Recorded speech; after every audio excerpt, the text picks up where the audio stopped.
And the organizations wanted to do this properly. They wanted people to have confidence and be serious about the fact this was going to work. So what they did is they sent their engineers out to explain to customers exactly how this new technology would work. And what happened is that the engineers would get questions from their customers. Customers will ask questions like, so how does this work? And the engineer's like, I waited my whole life for somebody to ask me this question. And 37 minutes later, they come up for air, and the poor customer is now confused, thinking, well, what I really want to do is to do what I've always done. I want something safe. That's just like too much information for me. And it was affecting conversion rate, slowing down the rollout. It was stopping them from being able to actually make progress. And then I found myself in a conversation that was like, well, how do we change this? What do we do to make it different? And the sequence of words that was presented back was when somebody asked the question, so how does this work? The response was quite simple. The response was the words, it works great. Hi, friends. Welcome to the Sales Enablement Podcast. I'm your host, Andy Paul. That was Phil M. Jones. He's the author of the mega best-selling sales book, Exactly What to Say, The Magic Words for Influence and Impact. And today is a special Thanksgiving holiday weekend episode from our archives. It's a replay of one of our most popular episodes of the past year, in this case with my guest, Phil M. Jones. So in my conversation with Phil, we're talking about exactly what to say and the magic words for influence and impact.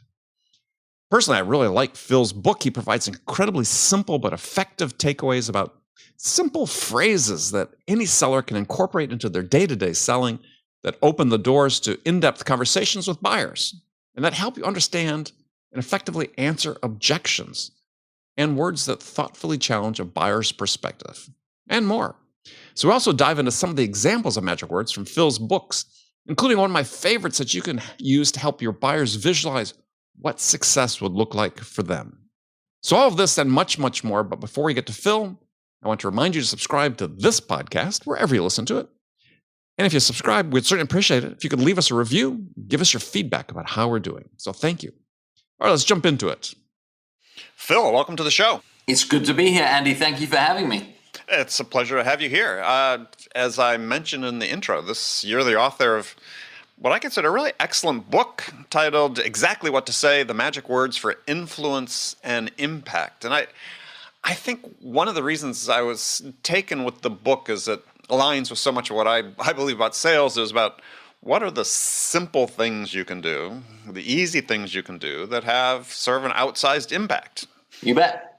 And it's sort of the antithesis of sort of a lot of the cumbersome corporate sales training that seems to be what most people revert to. Right. Yeah. So what was the inspiration to write the book? I think the inspiration was multifaceted, really. Is I entered the world of sales and then sales leadership from a ridiculously young age. 14, 15, 16, I was running companies. At the age of 18, I was a sales manager. Wait. What type of companies were you running as a teenager? You bet. I had a car cleaning business at the age of 14, had kids in the year below me that were providing the service, was making more money than my school teachers by the age of 15. That ventured into a number of other things. But I hit senior leadership positions in retail sales at a very early age because I wanted to get that corporate understanding. I wanted to understand big business principles, etc. But the trouble is, when you're in those early leadership positions, is you face a lot of prejudice. You face a lot of pushback of people that have been doing what they do for a long time and being like, who are you to teach me? Yeah, well, I had that in my first sales management job, yeah. You're right. So I was always curious around what does it really take to be successful? And we all know that hard work and vigor and product knowledge and knowing enough about your customers and research and all these things are really important, but what gives people the edge? So I learned a lot from studying people who were better at stuff than I did. And then I followed that same belief all the way through my career. And then I've worked in like 800 different industries. And I started to see this recurring pattern time and time again.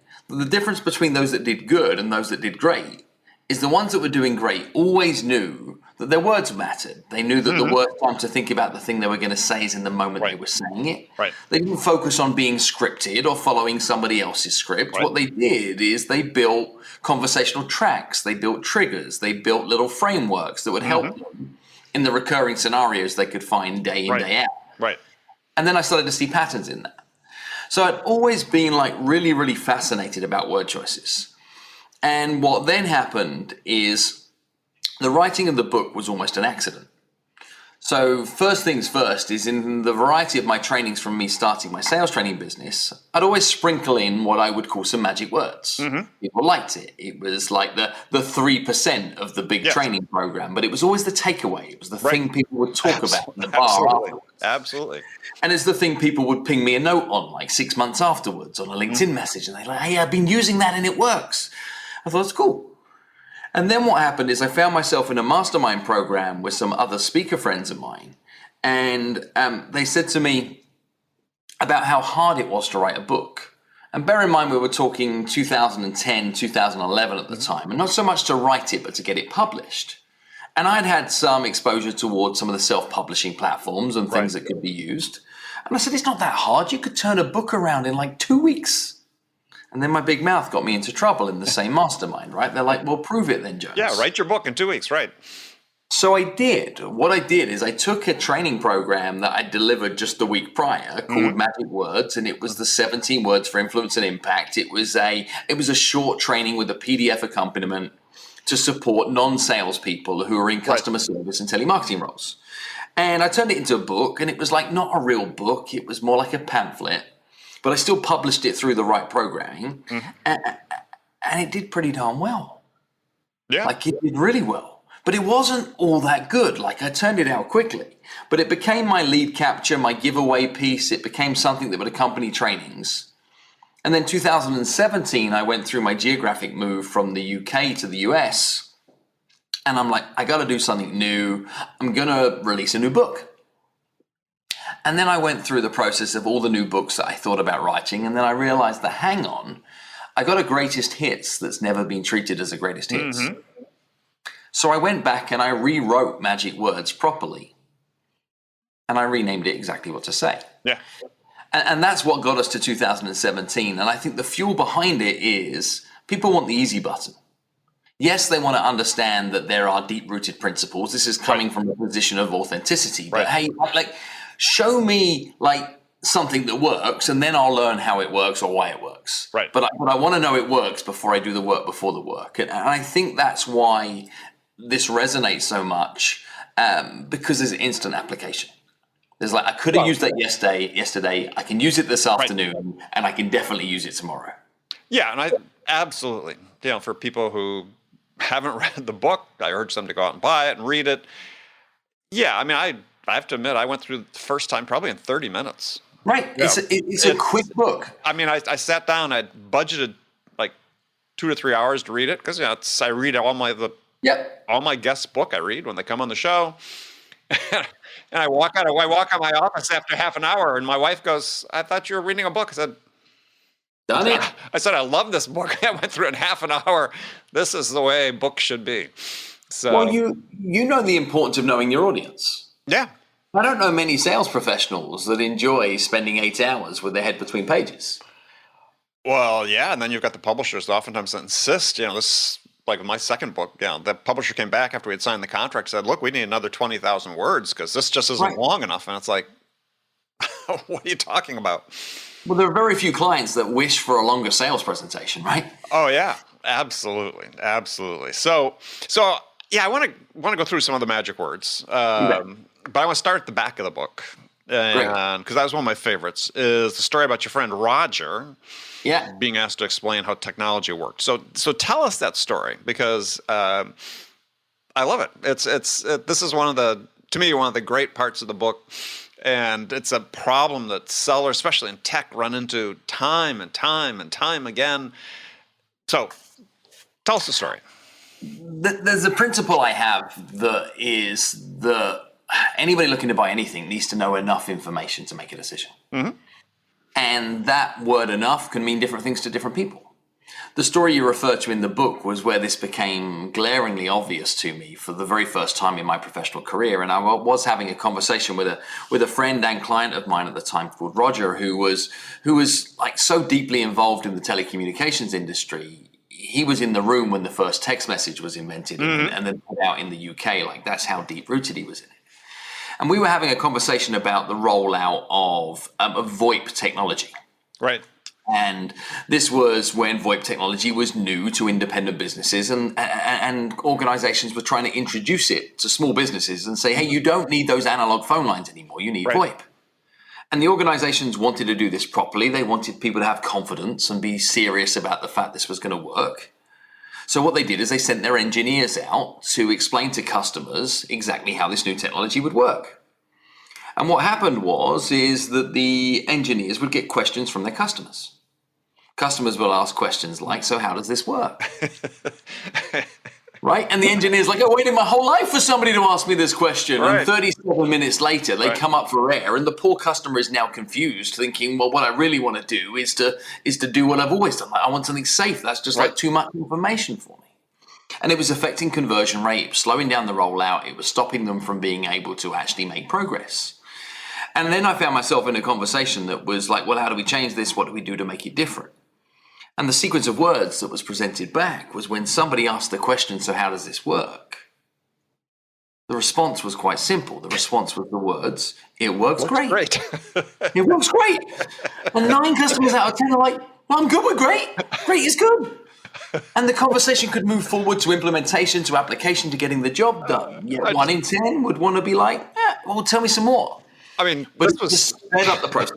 it was one of the most brilliant things I've read in a long time. I mean, as you can see me, I'm smiling and laughing when you talk about it, because it's perfect, right? You're not shortchanging the customer. You're not being glib.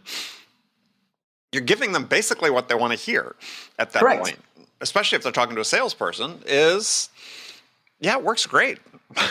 And I think I've used that in the past, but maybe I was stuck for an explanation, but it's genius in my mind. I just think that if sellers would think about that, instead of being this fall back to the temptation to think, okay, well, I've got my product knowledge, and maybe if it's technical product, I sort of understand. Let me sort of try to work through this instead of trying to BS their way through it. It says, we got. And confusion creates chaos in the decision-making process, right? Is if somebody doesn't have a full level of confidence in the outcome they're going to get from the decision they're going to make, then they remain paralyzed to make that decision. Right. And I think what many salespeople and sales professionals forget is their role is to be the guide, is to lead somebody through the decision-making process. And many confuse that with trying to explain to the other person how much they know about their thing. Right. Yeah. Which isn't what anybody consulted their advice for in the first place. It was help me with my problem. Right. Not explain what you know about that thing. Right. And it's too easy to confuse people. Yeah, that one. So there's an example, magic words, very simple. And I think for what the customer is looking for at that point in time, that's exactly what they want. It's basically comfort and permission to, well, let's keep the conversation going at this point. And there's a layer behind that for anybody listening in right now. There's like, yeah, but like my people, right? My people would want to know more. And I know that's true. But what happens next after you say it works great? For the people who want to know more, they ask a better question. Right. They don't ask, how does it work? They say, yeah, but what would its impact be on downtime for the calls that I'm going to be making next week? Is there a time of day that this would work best? Like, they actually get towards what is their real issue that they were asking the first question for. So really, it's a response that is as useful as a clarifying question. Well, it's a trigger, right? Yeah. That's what I look at. That's a trigger. And yeah, triggers could be questions that you ask, but they could also be responses you give too, which is and it just filters out what was the real situation they were looking for you help. Exactly, which is really the question, or not the question, but the point about objections, right? Is everybody wants to talk about managing objections and handling objections. Like, well, objections are just a question. So how do you get the question out? Right. And how do you help them then answer the question that's being posed in their head? And how do you stand alongside them towards an answer that is the one that is right to go the distance long term? Yeah. I mean, no one's actually objecting to anything. I mean, I don't know how we got that word into sales, right?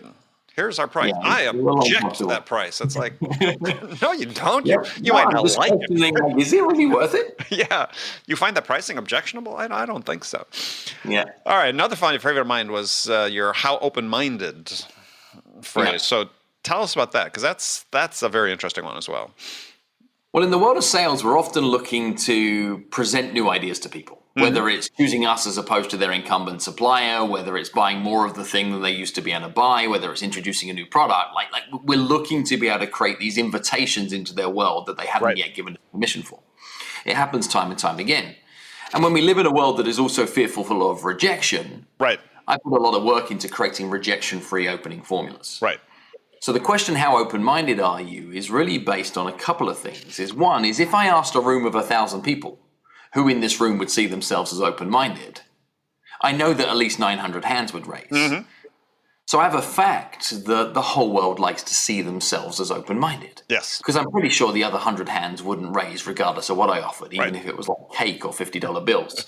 So we take that fact and we apply it to another principle that you and I know remarkably well, which is it's the person who's asking the questions that's in control of the conversation.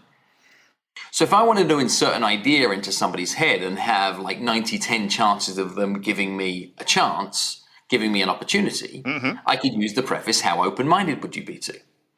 And in doing so, it becomes pulley and not pushy. It's like, well, sure, tell me some more about that. And, how open-minded would you be to learning how many other people in your situation are saving as much as $100,000 a year with our new solution? Or how open-minded would you be to grabbing lunch next week to understand how we might be able to support you better in the next quarter? Or even as a sales professional saying to their boss, like, how open-minded would you be to exploring some thoughts I have about how we can be more efficient in the organization? Yeah, no, it's almost impossible to say no, right? It's almost impossible. Yeah. Well, I mean, I use something similar to that. It's instead of how open-minded, it's like, would you be open to a discussion about? And let's just catch the nuance difference, right? Is would you be open to a discussion is closed with a yes/no response. And sure, it's fueled with curiosity. Sure, it's laced with the openness that's being asked of the other person. Yet it's still black or white. True. And when you say, would you be, it's like, well, of course I would. There's a level of friction that exists in that question. That doesn't mean it's not going to work. It just means that there is an efficiency that could be improved if the question was wider. Hence why the preface how says, well, we are suggesting there are levels of open-mindedness. Which I'm not sure there are. But the acceptance of the fact that you are suggesting there could be means that we're on a sliding scale of like, how much of an idiot do you need to be to say no? So I'm like 90, 95, 97 in my favor. Yeah. So is there an element, and I was wondering when I was reading this, okay, so you ever encounter like there an element of shaming in saying that? If we were to take it to its very crudest of end, then perhaps yes. I think if you are a person of integrity and that you are choosing your timing of where you would utilize a sequence of words like this, then probably not. Yet, psychologically speaking, it's rooted in the same behavioral patterns. Well, yeah, because people don't admit they're not open-minded, right? Especially somebody that's supposedly in a position of authority, looking at buying something. I'm supposed to be the expert. How could I be closed-minded, right? Okay, another one I like, word swaps. So this one is interesting. So we can have fun with this. Yeah, turning an open question into a closed one. So talk about this. Well, let's just apply it to the audience that I know are listening to this very much so, is that many of you find yourself in the situation where you are delivering presentations, proposals, pitches, etc. to others, hoping to be able to get a response. And I'm guessing at least once in your life, you've heard responses like, I just need some time to think about it. I'm guessing that's come at least once. I'm also guessing that at least twice you finished a presentation of that nature with words like, do you have any questions? And see, when you say the words, do you have any questions, what are you suggesting the other person should have? Questions. Right? And if you've done your job right, what are you hoping they don't have? Well, questions, yeah, to some degree, right? Yeah. If you've done your job right, you're hoping that they don't have questions. You've suggested they should have, and that you're aware that perhaps they don't. So now you've made them think, what am I missing? What am I missing? What am I missing? What am I missing? And because they're thinking that they are missing something because you've suggested that they are missing something, they say things like, I need some time to think about it. I got to speak to my partner. Can you send me some more information? Can you put it in an email? And you created that moment because you finished your presentation with the question, do you have any questions? A simple swap changes things in its entirety. Instead of saying, do you have any questions, just swap the words to, what questions do you have for me? Yep. Now, in the same environment, Andy, we'll play this out with predictability. If I said to you, what questions do you have for me? Typical response would be, no questions. Right? Which in turn means that they have all the information they need to make a decision, which also means they've made a decision. Mm-hmm. Which means you now don't need to ask for a decision. You simply lead them to the action that follows the decision with words like the next step is. Right. Or what happens next is. Because people are looking to be led. They're looking to be steered through the dance. So I'm often looking to tweak tiny little subtle word changes that create demonstrably different outcomes. Right.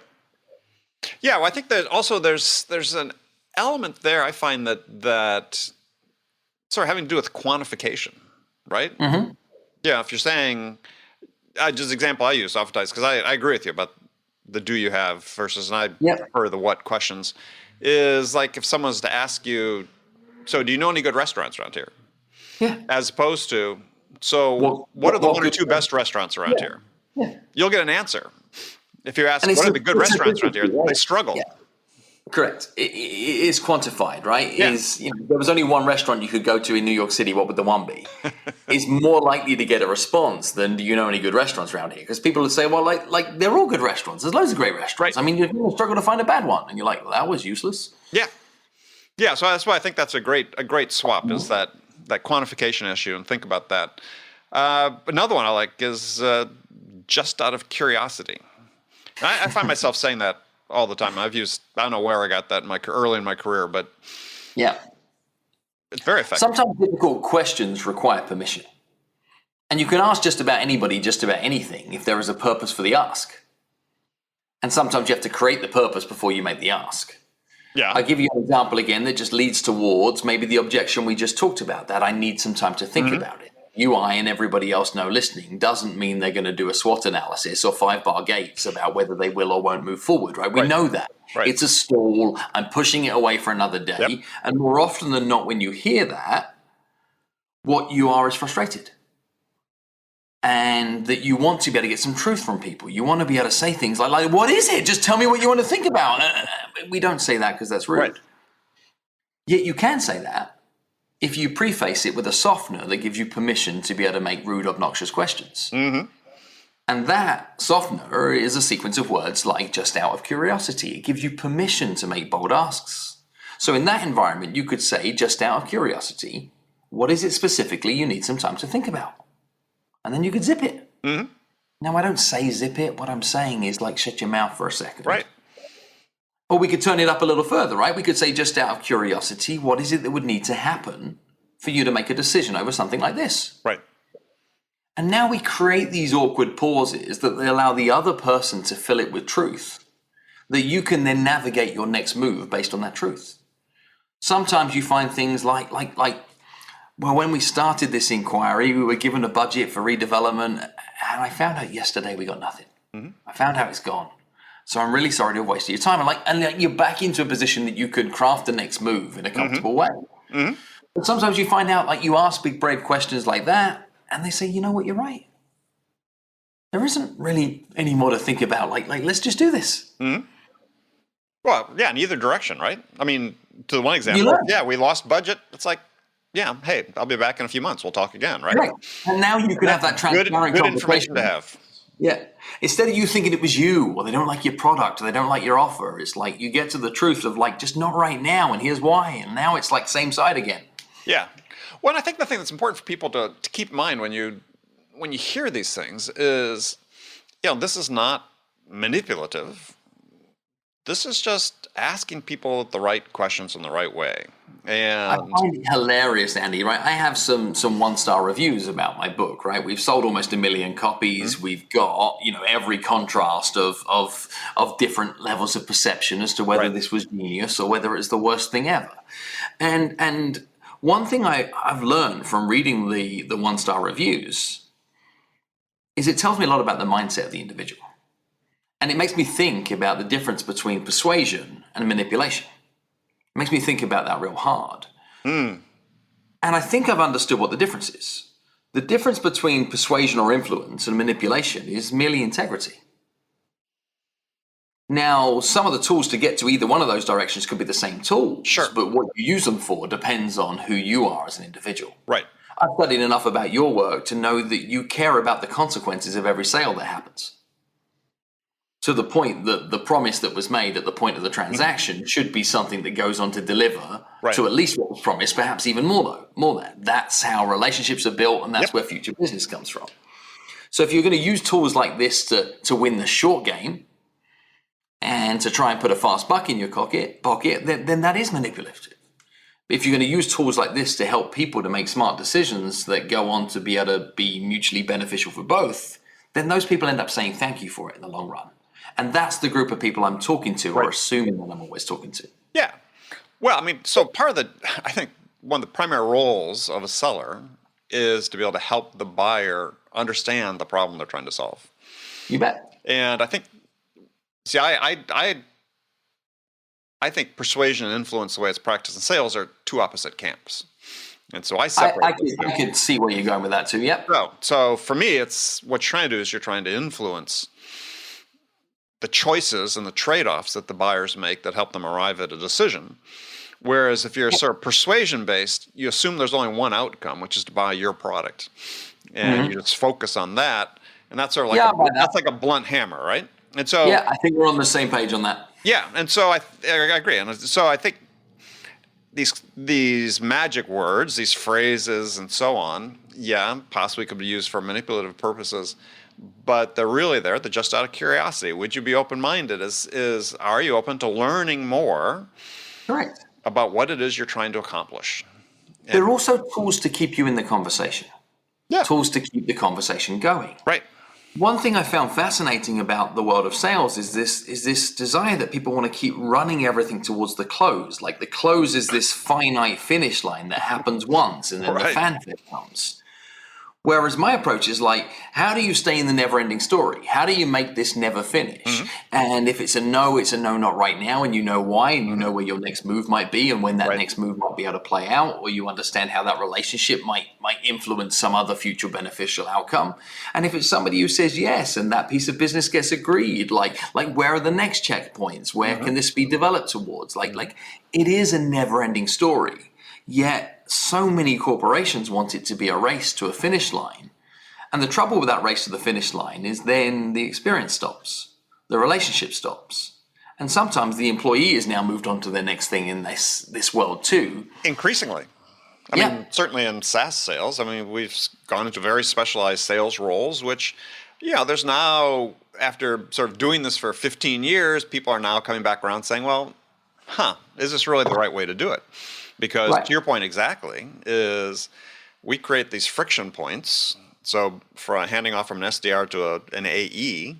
Yeah. And then once you actually close the deal, I consider, one of the most important sales calls that ever happens is the first call you make on the client after you sign the deal. Yep. But that first call, and oftentimes now is, that's a handoff to an account manager, a customer success manager. That's another friction point. And to your point exactly, is that really the right way we want to do it?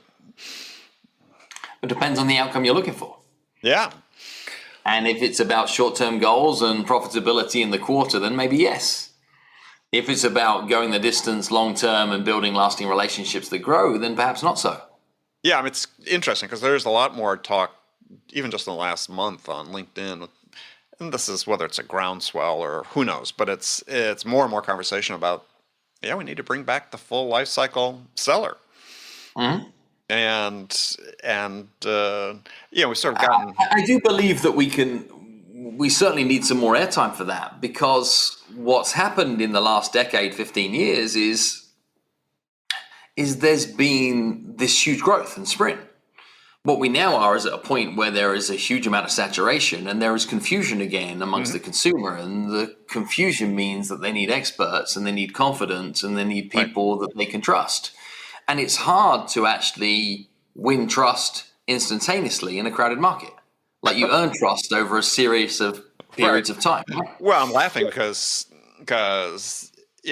oftentimes company and SaaS company, look at training for SDRs.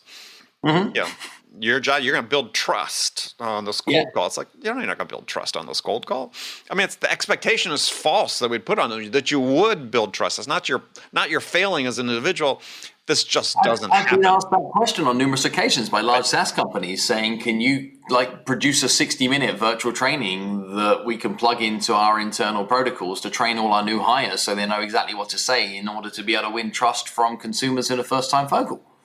And I've said that I would not be able to do that and remain with integrity. It's just not going to work. Yeah, and again, it's not a failing of the individuals. It's just the process, right? Building trust takes time.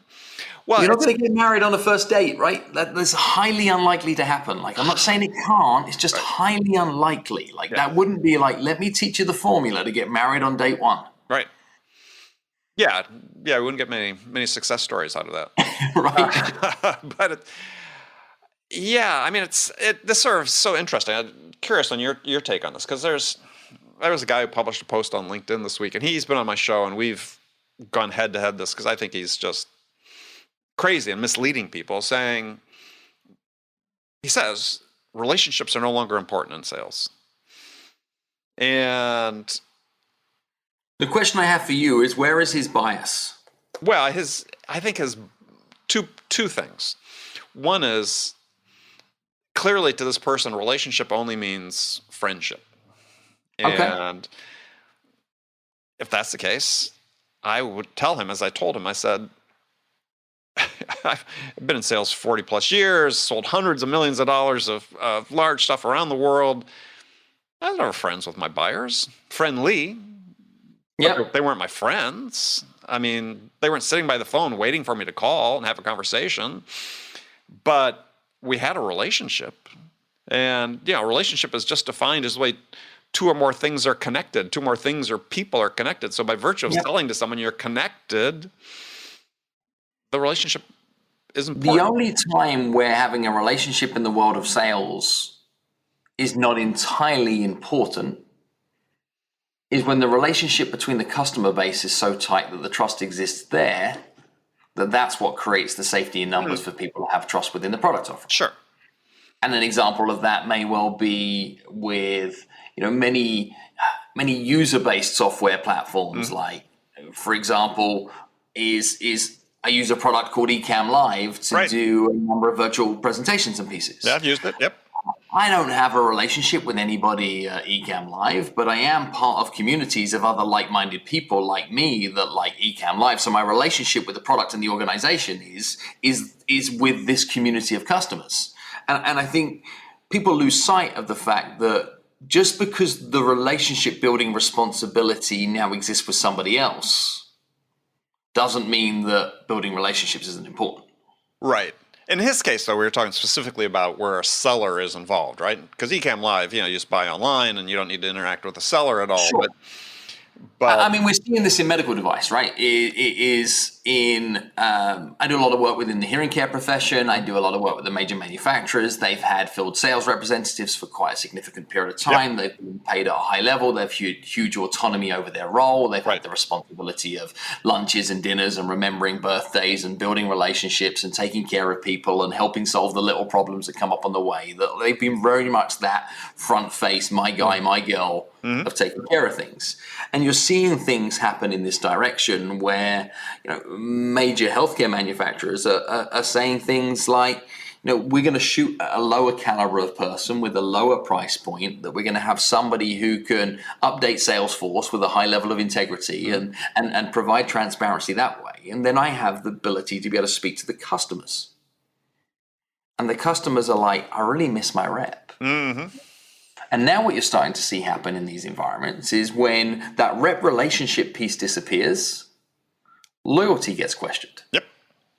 Now all of a sudden, sure, I'm happy to keep buying from this manufacturer all the time, nothing is broken. But then when something is broken and I've got not that chain to be able to get it done quickly, now it's like, well, where can I go instead? Now you've got new SDR that is hungry, that is chomping on the door, offering a slightly better price. And that slightly better price would have been see ya, you don't get in for lunch. But now they're in for lunch. Mm-hmm.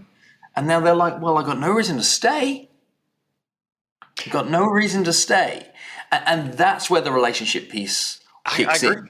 Yeah, 100%. And I think it exists to a much greater degree than people want to acknowledge, because there's this seeming need on the part of some people to try to build this narrative that is just not important. And so Well, you see it, with people putting out surveys saying, well, the millennial buyer doesn't want to talk to a salesperson. And well, my passion for words. yeah, When I hear an organization talk about churn, then I know they don't care about people. Because what they're looking at is they're looking at the spreadsheets of how many people paid their subscriptions and where that drop-off point was. They're not thinking about that there was a human-to-human connection in here somewhere. And the reason that person now no longer pays you money could have been because of the fact that nobody showed them they cared about them. Yeah, very likely that's the case. Yeah, I mean, there was a reasons. There was a study done on churn, I don't know, within the last 5 years. I forget who it was. It was Oracle or somebody. Yeah, they said it's gotten to the point, to your point precisely, that oftentimes now, given that there is no anchor relationship that's sort of there, is the first hiccup from a customer success or customer service causes churn. The first hiccup in the customer experience. What I find most surprising in this is people need to do studies to realize this. But that's what I find like crazy. It's like we all are consumers of things. Right. And you think about like your local takeaway restaurant. Every time you go in there and they know your name and they remember what you're about and they ask you like how your wife is, or they make a comment that says, I've got some form of knowledge about what you typically order, you're significantly more likely to go back. Yes. If that same restaurant that serves the same food takes over new ownership, that all of a sudden is transactional, they could be twice as efficient, twice as quick, with 10% cheaper prices. And you're like, yeah, but they didn't know that my daughter is called Kensington. And in the 50-50 gateway decisions, I choose to call somebody else. Yeah. I mean, this is, this is the part that sort of, and this gets back, let's talk about words, right? So, so I caused a stir. I put a post out last year on LinkedIn that I think was one of the most engagement I ever got on a post, which was, the title was, I'm Not Your Pal. Right? And so when sellers call me, email me, whatever, and call me pal or buddy, I said it's a disqualifier. Agreed. And I got all this pushback from people. Oh, I can't believe you would turn down a great business opportunity because somebody called you pal. It's like the little things matter, right? I mean, I've always gone through my career assuming that I just need to be 1% better than the next person in order to get the deal, because it's the little things that make the difference. And here's an instance that I was giving where words make a huge difference. And it's just a 1% difference. So why wouldn't you pay attention to the words? We see it everywhere. And a dictionary definition of what selling is, in my mind, is earning the right to make a recommendation. That's what selling is to me. I'm not saying that's the definition. I'm saying that's my definition. And this earning the right piece is something that too few people are aware of in every area. So you cannot send an email to somebody saying, hey, buddy, hey, pal, if they're not your buddy and they're not your pal. Well, it shows you don't care. Well, they have to give you the ability to be able to use those colloquialisms. Right. And it's not saying that you cannot use them, it's that you cannot use them without permission, without acceptance that that level of friendliness has been created. And it can exist, right? It is I have relationships with clients that I've worked with for 12 years, and I can send a text message and be like, hey, bud, I could really do with a favor on blank. And that is fine. Never send it in an email, though, which is interesting. And I think one of the greatest things that you can do as a sales professional in 2021 and on is build text-based relationships with your customer base. If you have a relationship that is strong enough that you can text each other in a world as noisy as what is happening right now, you've got a strong enough relationship to retain. If you haven't got close enough to text, then you're disposable. Interesting. And I think, I've been asked to do lots of trainings around selling virtually. Right. which people confuse to selling via Zoom, which is a crazy thought in my head, is that the like this medium of being able to communicate over video sure is important. It isn't what many people are choosing as their preference. It's something that is often required through necessity or efficiency. And it isn't selling through Zoom. It's selling without the ability to be able to get on a plane, train, or automobile and show up and be in person, which actually opens up hundreds of means of communication that we should have been given consideration to in the first place. Well, which also, quite frankly, is the way most selling's been done. I mean, this is my pushback about the virtuals is I tell people, I said, well, let's see. I had asked the question, so when did virtual selling start? And people sort of think about, well, Zoom was like, 10 years ago. And I said, no, when Alexander Graham Bell invented the telephone is when virtual selling started. Well, correct, but, or fax email existed, or, you had the ability to put a note through somebody's door to be able to create an opportunity, or what when you send somebody else with a message to carry it by a pigeon. I don't know, like this being able to influence from a distance has always been is important. something that is always an important piece. Yes. And what I find fascinating about how the world has changed right now is all that's really happened is your pool of prospects has got wider because geographically you're not constrained by the same constraints that you once were, where the only customers you could serve are the ones you could reach by foot. Right. And it actually means that building relationships is different. It means that is multifaceted. Mm-hmm. It's also easier to do if you think about it. And then you put your effort into the work before the work. You talk about the importance of showing that you care. Mm-hmm. Instead of sending the email that says, hey, pal, why don't you just take a moment and learn something about the person that you're about to outreach towards? Shocking. Like crazy, right? Yeah. And then show up and ask some questions about the thing that you found out. Right. Don't try to impress them with your stalking. Well, have some interest and curiosity about what you found out from the stalking. Sure. But, this is all part and parcel of what this other guy was talking about, which was, well, no one wants small talk. And it's like, okay, well, the science is pretty conclusive that small talk Nobody does want small talk. Nobody does want small talk unless the small talk is about them.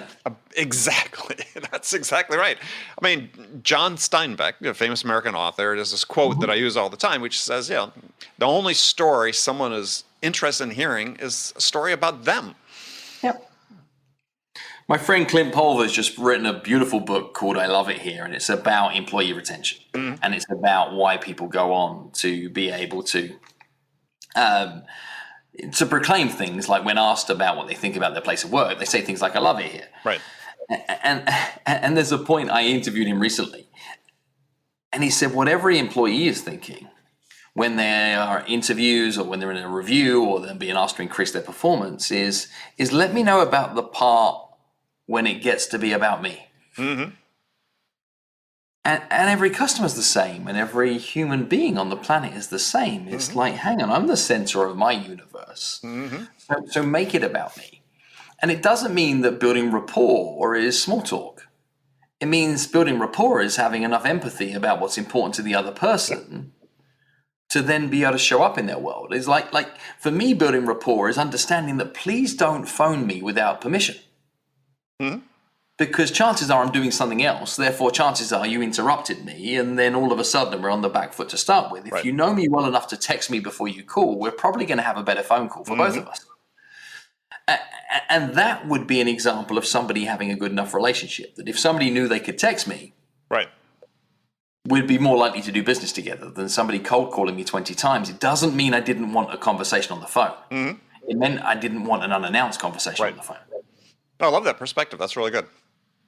Yeah, I mean, it's taken the, well, it gets back to the whole thing. Is, trust is not this one-time thing, and trust plays into the customer's willingness to respond to the questions you ask. And I think there's a part that sellers miss is that, customers are no obligation to answer your questions, and they can answer it one of many ways. Correct. One of which is sort of superficial, get away from here, or one which is, let's dig deep into this. What we're being reminded of, though, in this conversation is that doing this job well is hard. Mm-hmm. And nobody's wanted to believe that. Nobody's wanted to be reminded of that. And interestingly, in the past where there wasn't this much transparency, the ones that were getting great results were just doing all of this stuff in the background and just taking care of these things, and sure, their numbers would come in, but there wasn't the scrutiny that was over it as to what exists today. And in a world where people are looking for shortcuts, nobody wants to hear that what you need to do is to be a genuine human, be a person of your word, be able to actually do a ton of research. Right. Everybody wants to be like, how do you master your pitch deck to guarantee a 96% close rate? Right. And what can you do to be able to squeeze an extra 17% of profitability out from your masterful pricing presentation? Mm-hmm. It's not how do you be a better human. Right. It's not how do you build a professional career in your world of sales. Right. Oh, not at all. I mean, somebody asked me recently, why are there no old salespeople? And yeah, my response. There are. Well, not many as many. Many of them are some of the world's best entrepreneurs. Oh yeah, but my point is, you see this. I look at the people cohort I started with, and most of them are out of sales. Yeah. It's because they didn't understand this about how being human plays into building a career over a period of time. Almost every great leader and almost every great entrepreneur at some point has had a proven track record of being a wonderful sales professional. Lots of them, for sure. I mean, if they didn't hold the title, they knew how to do it well. Correct. They demonstrated the behaviors. Yeah, absolutely. Yeah, I worked for a series of very technical CEOs who are not sellers, but were great sellers. Mm-hmm. And because we're all selling something. Right, but in part because they had what most people think technical people don't have, which is they just had good people skills, right? They were empathetic, they listened. My definition of sales is a little different than yours, but similar in some respects, which is, in sales, our job is to listen to understand what's most important to the buyer and then help them get it. There you go. That works. Yeah. So that requires you to listen. I mean, you can deconstruct that phrase into, the human skills you need to have. But, I think that success in sales, to your point, sales is hard. My first boss taught me, he said, here's the thing, Andy. Selling is simple, not easy. Mm-hmm. And, he always tried to break it down into the most basic, simple component parts. And, you just work on these. And it's hard. There's a lot of complexity around, helping people make decisions and get them across the finish line. But the things that you actually do are pretty simple. Yep. We're going to see a change in the sales environment in the years that head on from now because fewer opportunities are going to be inbound. And by which what I foresee in this is that lots of services are hitting capacities and the innovation is marginal, and the customer base is now about keeping, retaining, sustaining, adding new products, etc. And the skill that is probably be most overlooked by many organizations from a sales point of view is that skill of prospecting. How do you physically create something out of nothing? Mm-hmm. And your definition there of sales, of listening to what the buyer is really interesting in, is dependent upon that individual deciding that they are a potential buyer, which isn't always the case. Right. I was speaking to a group of professionals the other day, and I had to remind them that a key part of their job description was to interrupt somebody's day for long enough to help them uncover a problem that they perhaps didn't realize they had. Right. To help them understand how beneficial that solution could be them in their unique circumstances, and then present them with an option for change, of which that option includes you, and then help them realize that you're the best of those options. Mm-hmm. Like that whole process, in many ways, is the entire job of a sales professional that needs to generate new business, to create something from nothing. Right. And that's a whole new level of hard. And you cannot do that, not without good people skills, but without being good people. Yes. We don't even need the skills on the end. It's just being good people. There has to be a good people part of this. Right. And I think leaders listening into this right now is give consideration to that in your recruitment. Yeah, and I agree 100%. I mean, I ask people all the time, so how are you factoring in values and character when you hire somebody in an interviewing process? And almost never Do they have an answer for that? Nope. And there was a great book written by a guy, Tony Chan, Tjan. Do you know that book? Called Good People. Yes. And yeah, Tony's book was all about this should drive. Hire good people first, above everything else. Prioritize that above all. He had some great examples in there about questions to ask, about trying to sort of winnow out ideas of what the person's character and value are. And yeah, I'm a huge believer in that. If you do that, you go a long way to starting off on the right foot. Because I think that one of the problems we have, without getting too far off the track, but is we assume the people we're hiring into sales roles or just the work world in general have these basic sort of abilities to be human.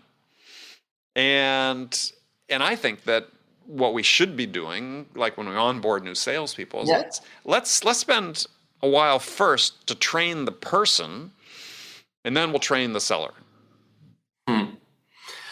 And in that, though, there's a whole bigger conversation that we probably need another 5 other episodes to be able to dig into, is how do comp plans affect that?